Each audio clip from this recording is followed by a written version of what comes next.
Olá pessoal, sejam bem-vindos a mais um Heidelbergcast, mais uma vez aqui com o Prefeito Olá Marcelo. pessoal, alegria estar aqui com vocês. E aí a gente vai estar dando sequência, né, na última parte do Catecismo Heidelberg, que é sobre a gratidão. E aí ela tem uma segunda subparte, que a gente viu terminamos no passado sobre os mandamentos, foi isso, Presbítero? 10 mandamentos. E agora vamos começar a última parte, que é oração, né? E aí a primeira pergunta desse dia do Senhor é: Presbítero, por que a oração é necessária aos cristãos? E a resposta é porque a oração é a parte mais importante da gratidão que Deus exige de nós. Além disso, Deus só concederá a sua graça e o Espírito Santo àqueles que constante e sinceramente lhe pedem esses dons e o agradecem por eles. Linda resposta. É, incrível mesmo. Ô, bando de povo inteligente, né? É por isso que quando eu ando por isso que eu ando nesses lugares que esses caras andaram, antes de continuar a resposta, eu saio me esfregando nesse canto tudinho. Eu passei na frente da guerra do Martin Lloyd Jones de novo, agora recentemente foi na Inglaterra, eu digo, bora, meu filho, bora. Esfrega pra ver se tem alguma coisa ali. Se não tiver, na Abadia do Westminster, a mesma coisa. Esses caras escreveram a confissão aqui, ó, passa a mão, mas vamos embora. Pergunta 117 é a seguinte: o que é preciso para que nossa oração agrade a Deus e por ele seja ouvida? Primeiro, devemos invocar de coração apenas o único e verdadeiro Deus, que se revelou em sua palavra por tudo aquilo que ele nos ordenou a orar. Segundo, devemos ter plena consciência de nossa necessidade e miséria para que possamos nos humilhar diante de Deus. Terceiro, devemos descansar no fundamento inabalável do qual não somos merecedores, de que Deus, com certeza, ouvirá as nossas orações por causa de Cristo, nosso Senhor, conforme ele nos prometeu na sua palavra. E a pergunta 118 é: o que foi que Deus ordenou que lhe pedíssemos? Tudo aquilo que necessitamos para nossos corpos e almas, conforme a oração que o próprio Cristo, nosso Senhor, nos ensinou. Pergunta 119 exatamente é essa: qual é a oração do Senhor? E a resposta: Pai nosso que estás nos céus, santificado seja o teu nome, venha o teu reino, faça-se a tua vontade, assim na terra como no céu. O pão nosso de cada dia dá-nos hoje e perdoa-nos as nossas dívidas, assim como temos perdoado aos nossos devedores. Não nos deixes cair em tentação, mas livra-nos do mal, pois teu é o reino, o poder e a glória para sempre. Amém. Amém. Amém. Que Pre- tema incrível. Assim, sabe o que eu acho incrível, Presbítero, assim, de que se a gente fosse querer cair um pouco de um misticismo, e obviamente não é o caso aqui, mas só para ilustrar. Veja que hoje tudo o que a gente vive na nossa sociedade é aquela ideia de assim, como orar melhor, como fazer isso melhor, como fazer isso, seja, tudo é a ideia de colocar regrinhas. E aí você vai ver que, pelo menos na segunda pergunta, é como se fosse uma pergunta tipo dessa de Instagram. O que é preciso para a nossa oração agrade a Deus? Ou seja, vamos trocar qual é a oração que agrada a Deus. Só que quando você vai ver as respostas, é completamente contraprodutivo para o que a gente vive hoje, porque está tudo completamente fora da gente, sabe? Ou seja, então o que é interessante quando a gente começa a ver aqui no Catecismo sobre oração, é porque a oração ela vai dizer muito mais de Deus e de como a gente o enxerga, do que daquele ato propriamente dito, sabe? Ou seja, e é isso que a gente nunca pode perder essa perspectiva, né? Porque a oração, que é interessante, porque a oração é o ponto mais importante da nossa gratidão, primeiro. O que é que você acha? Porque a oração, às vezes a gente não olha muito essa perspectiva, mas a oração ela é um termômetro do nosso relacionamento para com o Ah, próprio com Deus, certeza. né? Então, se você reconhece todo o pecado que a gente discutiu lá no passado e, consecutivamente, reconhece toda a obra de Deus por nós, daquilo que Deus é para nós, daquilo que Ele já fez por nós, o que nós somos diante dele. Filhos, nós vamos ver na próxima, né? No próximo domingo aqui. Eh, o nosso anseio, o nosso desejo é se relacionar com esse Deus e nos colocarmos em dependência completa a esse Deus, não só daquilo que é nossa necessidade, mas levar a Ele, uma palavra que é muito repetida nas respostas aqui, o quanto nós somos gratos a Ele, o quanto nossa vida é uma vida de dependência, mas também uma vida de gratidão a esse Deus, né? É assim, presbítero, se você for pegar para basicamente qualquer instituição hoje na face da terra, se você chegar, por exemplo, um funcionário lá do hospital, por exemplo, e disser assim, fulano, isso é bem clichê, o seu trabalho é limpar o chão, um exemplo. Uhum. A probabilidade, aí vamos supor esse exemplo real, que chegou para uma pessoa e disse assim, fulano, o seu trabalho é limpar o chão do corredor 7. Aí ele chegasse para você mesmo, que deu a ordem, e falar assim, pois eu não sei como fazer isso, me ensine. Provavelmente esse Marcelo ia admitir o cara no ato. Meu amigo, eu estou te dando uma tarefa e tu tá pedindo para eu te ensinar a fazer isso aqui. Só que veja que exatamente esse é o ponto e a lógica da oração. Ou seja, Senhor, o Senhor mandou eu fazer um monte de coisa.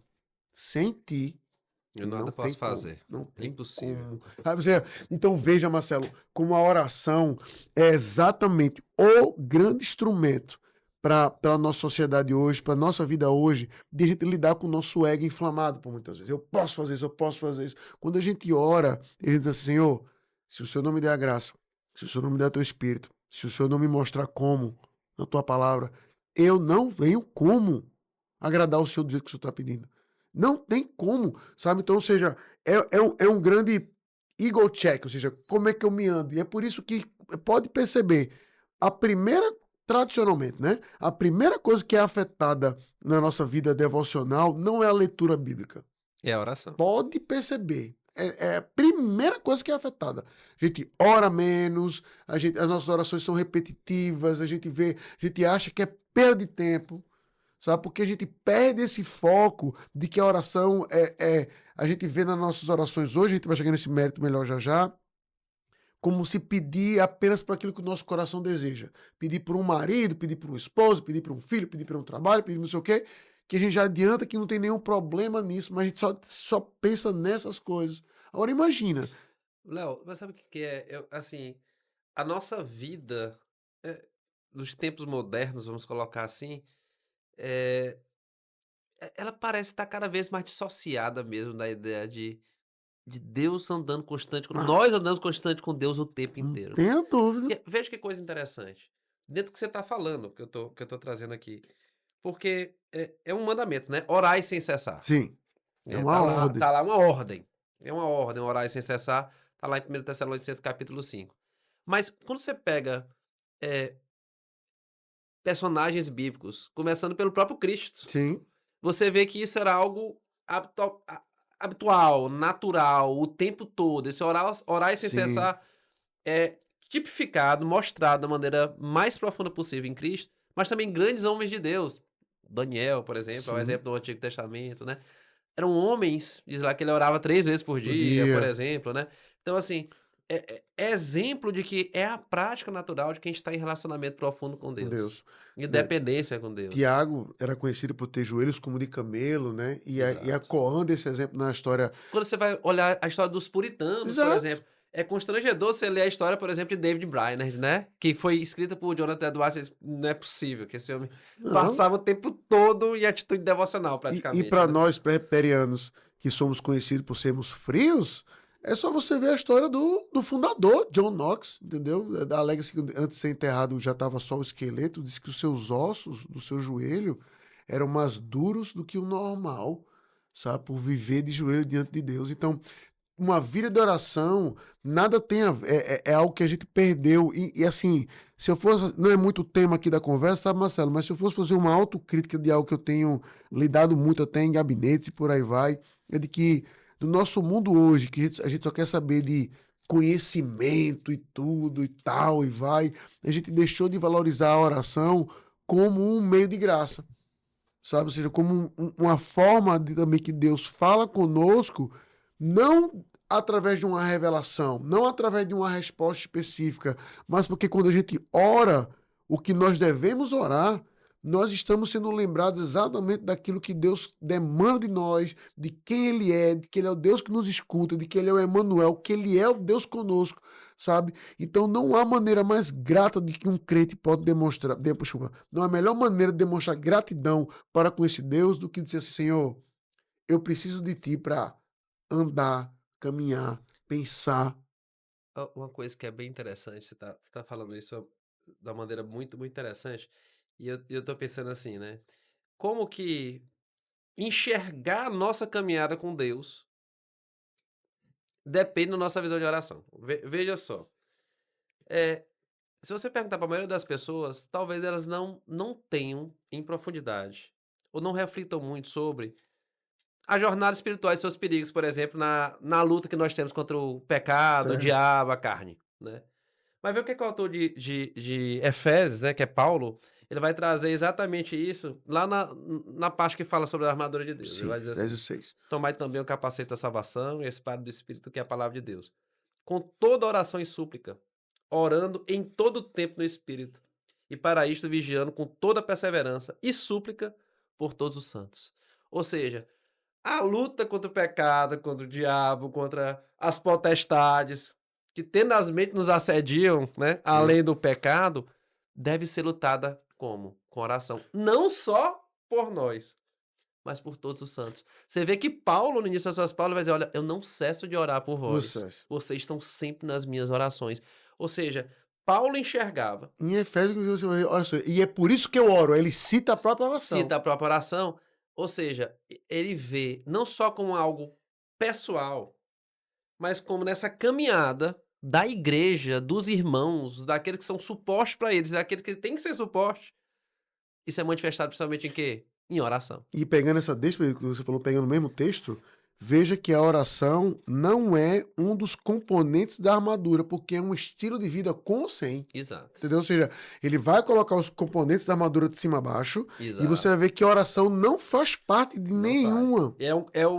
A parte final. Com toda oração e súplica, Exatamente. orando em todo o tempo no Espírito e para isso vigiando em toda perseverança e súplica por todos os santos. É a maneira, ou seja, o crente, assim, se eu fosse tentar só parafrasear um pouco a ideia, a gente vai se equipar com toda essa armadura, mas a maneira como a gente vai estar combatendo é de joelho. A maneira, como é que vai combatendo? Como é que eu vou usar a espada, Exato. o capacete? É com o joelho no chão, Essa é a figura. Todo armado, de joelho. ajoelhado. Né? E aí, para pegar desse ponto, né, para pegar um dos textos mais incríveis da Bíblia para mim nesse sentido, que é quando Jacó luta com Deus no Val de Jaboque, né? Ou Uhum. seja, o homem era forte, lutando literalmente com o anjo do Senhor ali, mas quando é que o anjo diz, né? Porque lutaste com Deus e venceste. Mas quando é que se dá essa vitória nesse sentido? É quando ele de joelho disse: eu não largo você enquanto você não me abençoar. Ou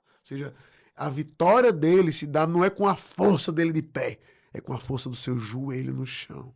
Sabe? Quando a gente começa a olhar essas figuras na Bíblia, ela tem que servir de um sinal para a gente, para perceber como a oração não é, se possível, se der, e não apenas como uma ordem de um mero mandamento a ser obedecido, mas é um estilo de vida de um crente, né? E a gente tem que ser taxativo nisso, de que um crente que não ora, Tem que repensar fortemente sobre isso. isso tem que ser, a gente tem que olhar e dizer assim, esse cara é crente mesmo. A gente, infelizmente, eu sei que é duro para alguns ouvir dessa forma, mas tem que ser fraseado dessa forma. Se eu não oro, não é você. Por que eu não oro? Porque veja que a pessoa não tem senso de gratidão, não tem senso de obediência e não tem senso de dependência.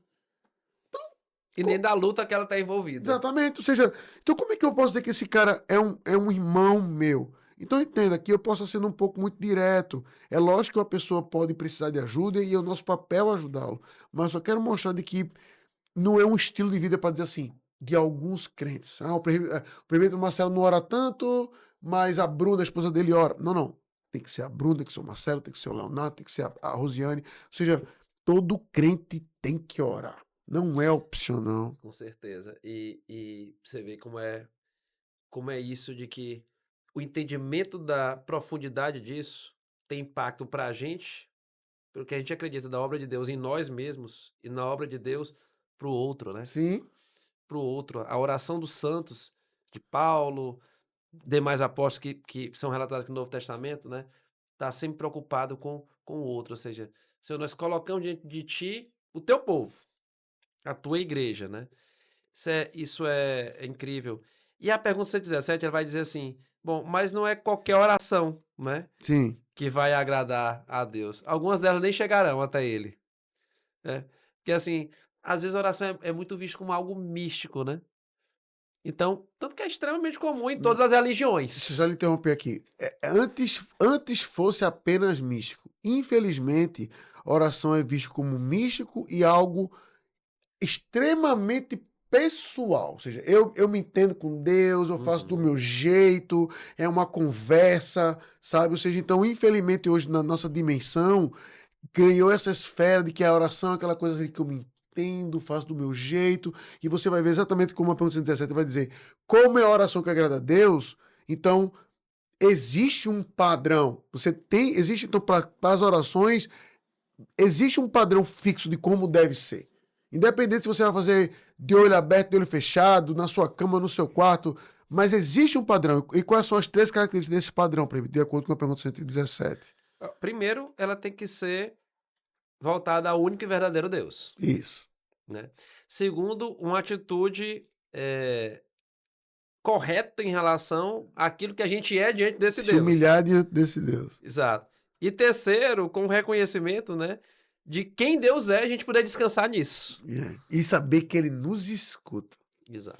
Presbítero, assim, veja, é incrível isso, porque, assim, se tem uma coisa que desestimula qualquer ser humano que Deus criou na face da terra pós-queda, é a pessoa não ter feedback daquilo que ela faz. Ou seja, eu faço e não tenho resposta. Eu faço e não tenho resposta. Então, qual é o ponto de eu continuar fazendo isso? E aí, no caso da oração, o tradicional que a gente costuma dizer é assim: poxa, como é que eu vou saber que Deus está me ouvindo? Uhum. Né? Se eu estou pedindo por algo há 1, 2, 3, 4, 5, 6, 7, 8, 10, 12, 15 anos. E essa parte, da parte 13, em particular dessa pergunta, que eu nem quero falar tanto, porque é literalmente como o catecismo termina. Então eu quero deixar para lá. Mas aqui ele já começa justamente montando o aspecto de que o quê? Quando a gente ora em nome de Cristo, não é talvez. Você descansa porque você sabe que nos méritos de Cristo a sua oração Foi foi ouvida. ouvida. Então, ou seja, toda vez. A imagem do Apocalipse, né, Sim, no meio aquele turbilhão todo que aquele povo estava a passando, oração é um de, incenso. de Cristo reinando, e a oração como incenso num cálice, ela é É, incrível. é incrível, ou seja, é a ideia para que aquele crítico, assim, e só que, e aí, Marcelo, e é por isso que o ponto primeiro que você destacou, né, de Heidelberg, é fundamental nessa escala. Porque hoje a gente quer orar, fazer qualquer coisa, para se sentir bem. Enquanto qual é a ideia de João em revelar aquilo para os crentes? Siga orando, porque a sua oração Está para sendo Deus está ouvida. sendo ouvida. E para Deus é um É um aroma aroma. agradável. Então, ou seja, a sua oração agrada ao Deus que te sustenta. Só que isso é contraprodutivo na nossa sociedade que só quer se agradar. Então, quando o crente entende quem Deus é, ele vai dizer assim, rapaz, até para dizer isso, eu nem queria orar hoje, mas eu vou orar, porque o Que isso meu agrada a Deus se Deus. agrada, meu Deus. E isso responde aquela pergunta tão clichê, e às vezes tão tola, né? Se Deus sabe de tudo, Por que orar? É o por nome que do livro do orar? Douglas Kelly, inclusive. Por que orar? Acho que o core da resposta é exatamente Sim. esse, né? Porque Deus se agrada que seja assim. A gente não precisa de mais nada além disso para orar. Deus se agrada que seja assim. E quando você tem um vislumbre, ele permitiu que a gente tivesse esse vislumbre do que é para ele oração, nessa revelação a João em Apocalipse, né? Sim. É incrível ver isso, né? Ele recebe como aroma, um aroma suave a oração dos seus E santos. mostra, sabe, Marcelo, algo que é por design. E a gente quer ignorar isso de todo jeito com forma. Deus, por design, nos criou de forma limitada, mesmo antes da queda. Uhum. Então você tem que assumir que mesmo antes da queda o homem orava a Deus. Aí quando chega depois da queda, com o pecado bagunçando, destruindo tudo, o óbvio seria dizer assim, rapaz, eu não quero ouvir essa oração. Né? E a gente vê, por exemplo, textos conhecidos como Isaías capítulo 1, fazendo uma paráfrase daquele texto, é como se a oração ímpia, a oração farisaica, aquela oração, Senhor, olha como eu sou, Deus escuta como se fosse aquele gato, um gato arranhando um quadro, sabe? Assim, rapaz, o próprio Deus, para, eu não aguento, a figura de um Deus até Nauseado. Exatamente. Rapaz, eu não aguento mais esse barulho, não. Pare de fazer isso aí. Sabe? Só que quando você contrasta com as verdadeiras orações do texto que a gente citou aqui de Apocalipse, aí você vai dizer, rapaz, eu vou estar orando, por quê? Porque nos méritos de Cristo, a minha oração agrada ao meu Senhor. E aí, a gente tem um Deus que é tão bom, tão bom, tão bom, que nem eu sei pelo que eu vou pedir. Ele me deu até um modelo de como eu posso pedir, do que eu devo pedir, que vai ser o tema que ele vai estar estudando nos próximos podcasts. E, e o auxílio para a oração, através do Espírito, Paulo traz isso para a gente, né? Ou seja, Cristo é o nosso mediador, nós oramos em nome de Cristo, vamos também falar um pouco disso, Sim. porque nós não sabemos orar como convém, né? E nós não temos como chegar a um Deus, a presença de Deus Santo, sem a mediação de Cristo, Deus Pai Santo. E ao mesmo tempo o Espírito, né, nos auxilia nas nossas orações, porque nós não sabemos orar também como convém. Ou seja, além de tudo, ele nos auxilia Presbítero, a essa ação de deixa eu orar. me queimar aqui na internet. Isso é um problema isso aqui agora. Eu espero que não. Mas não chega a ser heresia o que eu vou dizer, não. Eu acho, né? Sabe como eu acredito que esse auxílio funciona? Como? Assim, de N formas, mas eu vou ser do ponto mais clichê possível. Né? Calvino, ele pontua, né, que a gente entendendo a linguagem de Deus para conosco é como se a gente fosse bebê. Então, como é que, por exemplo, os nossos filhos pequenos mesmo, assim, né, com 2, 3 anos, como é que eles pediam água? Eles não pediam água, papai, me dá um copo d'água, por favor. Uhum. Né? Ele falava, aua, aua, ou apontava. Ou seja, a maneira de pedir era extremamente falha, rudimentar, que o Marcelo só sabia o que ele estava pedindo porque o pai tinha intimidade com o filho. Conhece ele. Se eu ver aquela cena, é mais fácil eu dizer que um dos teus filhos estava doido do que dizer que ele estava pedindo água. Sim. Entendeu? Qual é o meu ponto? E a mesma coisa se aplica aos meus também, obviamente. Qual é o meu ponto aqui? Se tem uma maneira que ele auxilia, é justamente porque o pai, porque quis, nos méritos de Cristo, tem relacionamento com a gente.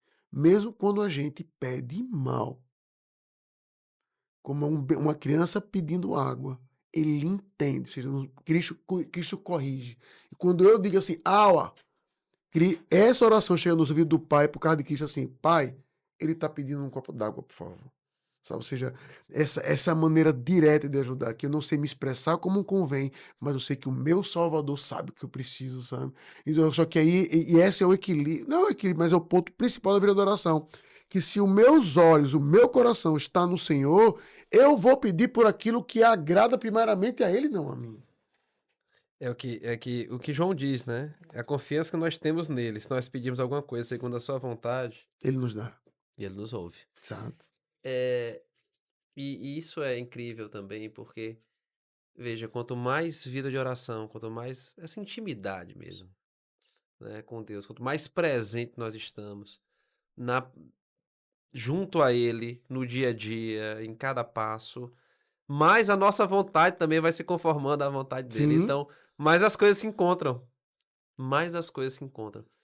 Então, e mais a gente vai tendo certeza de que ele nos ouve. O Espírito, ele nos convence que nós somos filhos de Deus. Que somos filhos de Deus, que temos um pai, né? Vamos ver isso na próxima, isso. né? Ou seja, cada vez mais essa relação, ela vai virando uma relação disso. Ou seja, Deus, o bom Deus, ele tem sempre o bom pra mim, a despeito do que é a vontade dele ser um pouquinho diferente do que é a minha Isso. vontade agora. Essa conformidade, ela vai cada vez mais se encaixando na vida do É tudo o crente. que Deus tem para nós é bom, reto e perfeito.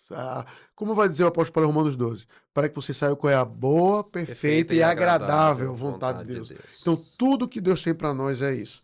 Agora, o dia que a gente vincula a vontade de Deus à nossa, no sentido que eu quero isso e Deus vai querer também que eu queira isso, aí, meu amigo, é que a vaca vai pro brejo.